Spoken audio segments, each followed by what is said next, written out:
what are the things that those that land board roles, what are they doing differently by comparison? The easiest transition, for example, is managing partner to board.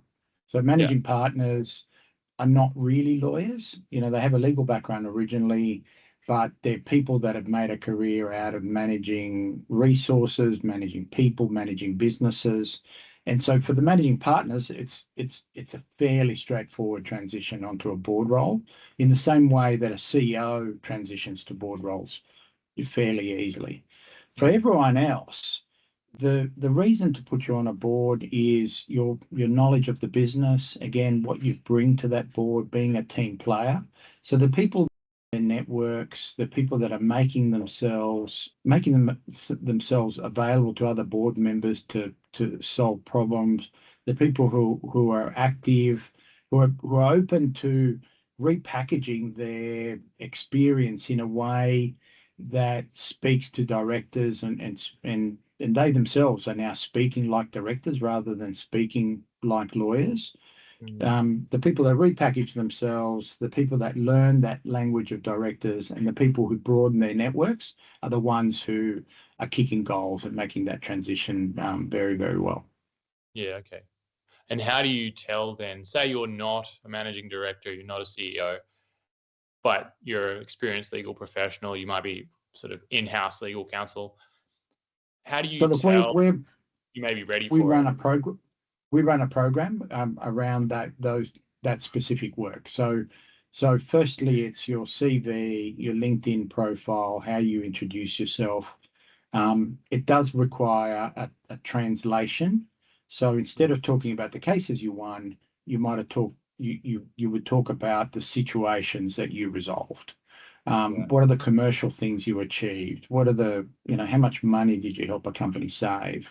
How many doors did you open? What problems did you help a company avoid? That's the first thing, repackaging how you position yourself.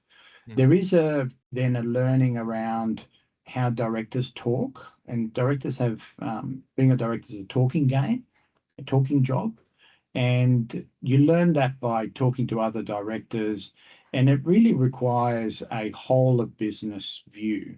So one of our panelists, again on the 25th, Ilona Mayer, who's chairing the Lawyer to Board program that HUBL has open for expressions of interest at the moment, she talks about one of the listed board roles that she has with a technology company. And when they were interviewing her, she asked a number of questions of that business around their values, their purpose, and she thought they had a great purpose, and she was wondering why they didn't talk about that more on their website, on their collaterals, on their socials. And she felt a bit nervous about that as a lawyer asking marketing questions or purpose questions. But it's a thing that got her the role, because they said, wow, she's a lawyer, but she's asking us about purpose. Yeah. And so that's a great example as to how what's important in terms of making this transition. Think about the whole business, not just the legals. And if there was, say, 3 specific questions or something like that, is there a couple of areas that you really need to now zone in on? Like what specifically, Hugh? What comes to mind in terms of when you say specific? Is there kind of some bucket that you need to be quite well versed in before you throw your hat in the ring? Firstly, I think one area where it is important for legal people to do a bit more work. Generally, legal people are very good with words, but not always very good with maths and numbers. So being a director, you need to be able to read a balance sheet, read a P&L. So that's one thing. Having a little bit of experience just working in a team. So being on a board is a team game. So you have a chair that kind of leads that team, that manages the meetings, but it's important to be collaborative, to be inclusive. Often you're working with people who you may not necessarily agree with a lot of their views, but when you need to be able to work with them to make sure that company is the best that it can be. So there are 2 things. Third thing is, there's a lot of work being a director, so a lot of reading. So lawyers are already very good at that.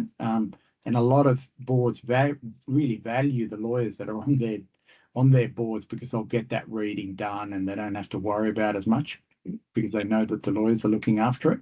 Yeah, they're the three things that come to mind. I think there's quite a few more. Think about the whole business. In the program, we often say to people, go and look up the ASX. There's 2,000 companies. Let's exclude the ASX 300. So if you haven't worked in and around Woolies, you're not going to get on the Woolies board. So let's take out the ASX 300. But there's another 1,700 companies which are called small caps.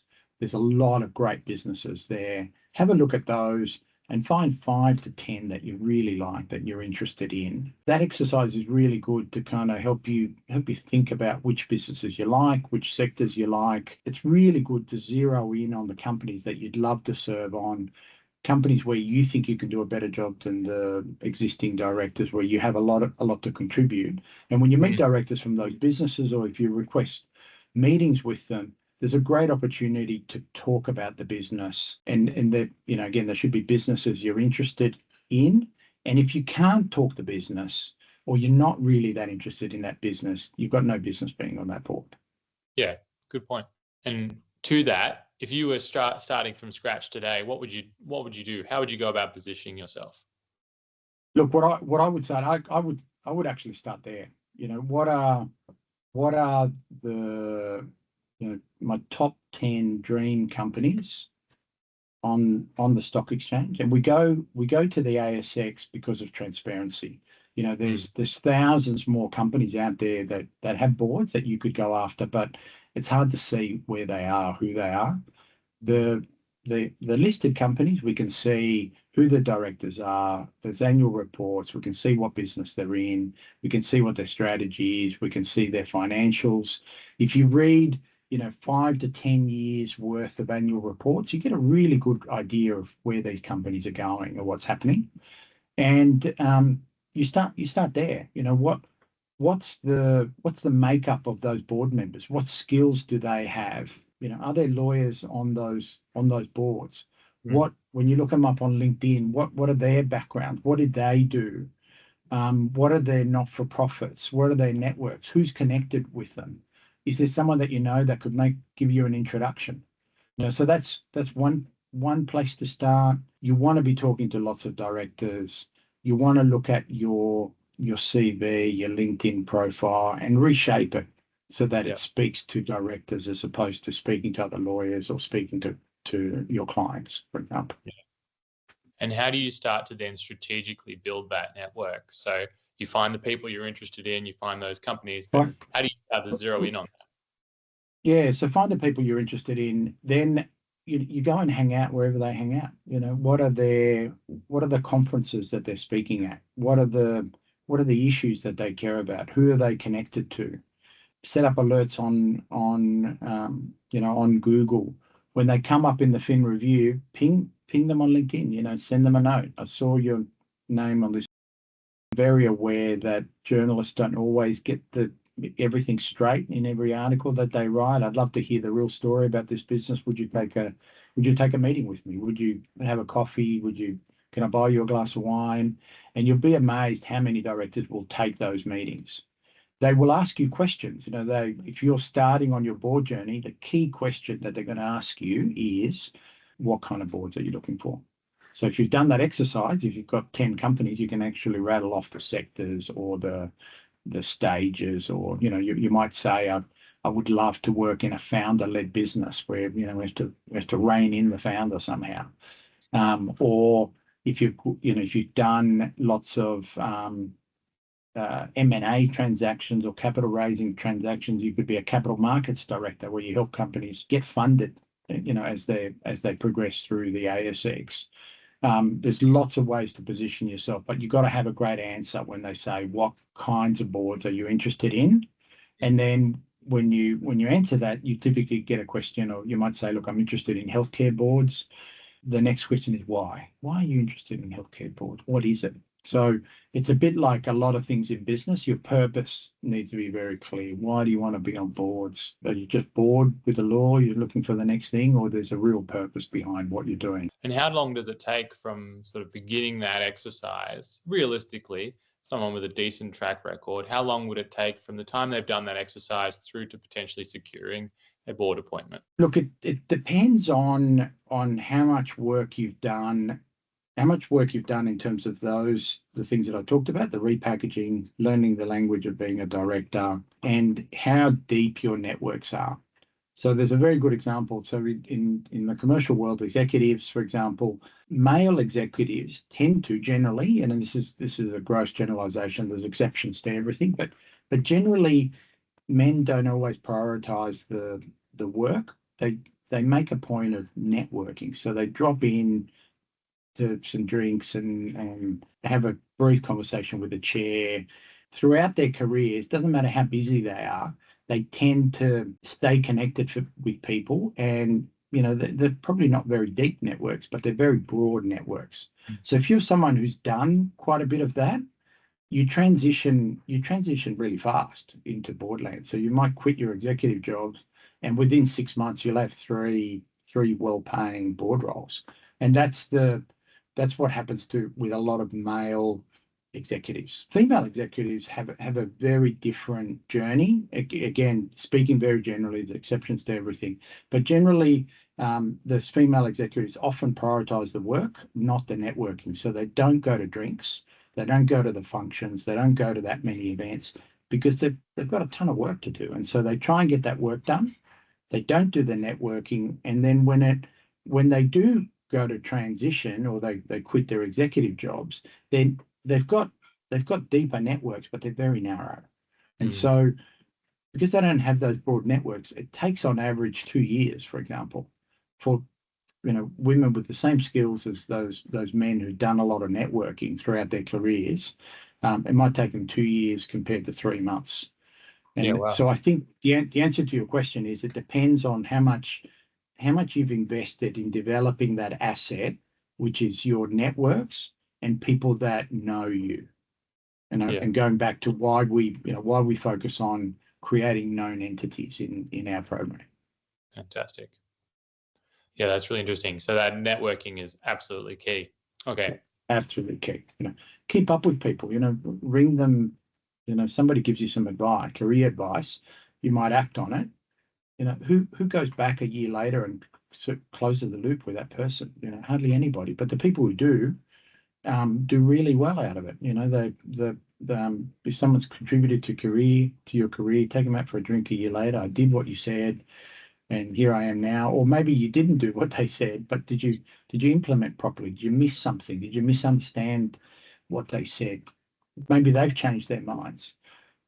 So networks are an asset that every professional takes with them throughout their career. So much of the opportunities that will come to you in life will come to you as a consequence of your networks, not always have where you are. Yeah, okay. And I guess then I'm wondering if this would pose a challenge for people at, say, smaller practices or in regional areas. Do they have a realistic pathway then into boards, or is it more challenging? Yeah, they do. Look, they still do. Like we've had in the last 7 years, we've worked with lots of people from regional areas. We've worked with lots of people from capital cities in other states, from Perth and Adelaide. If you think about the director footprint in Australia, it is mostly Sydney and Melbourne. Sydney, Melbourne. I used to think of those two places as different territories. It's actually the same territory, Sydney and Melbourne. Most directors that have got multiple board roles are often have roles in each city. Yep. So there's a lot of people that are in Sydney and Melbourne. It is, to me, my mind, one territory. The next most biggest footprint, I guess, of directors is actually Perth. And after that is Brisbane. If you live in Sydney and Melbourne, it's tons easier. But we've also worked with lots of people that live in Brisbane, live in regional New South Wales, for example. They do hump it into the city. It is hard work in the networking stage. So when they're trying to build out get breakthrough and get that first role, keep on working, get the second role, get the third role, you do need to be in the traffic. You do need to be where the other directors are. But once you've made it, since COVID, so many things can be done remotely now. In the old days, pre-COVID, the main board would meet whatever time, 8, 10 times a year, and they would meet face to face, and all the subcommittees would meet face to face. Now the norm is the main board will meet face to face 8 times a year or 10 times a year, but all the subcommittee work gets done online. It gets done remotely. And there's lots of directors that have got very good careers that are not based in Sydney or Melbourne.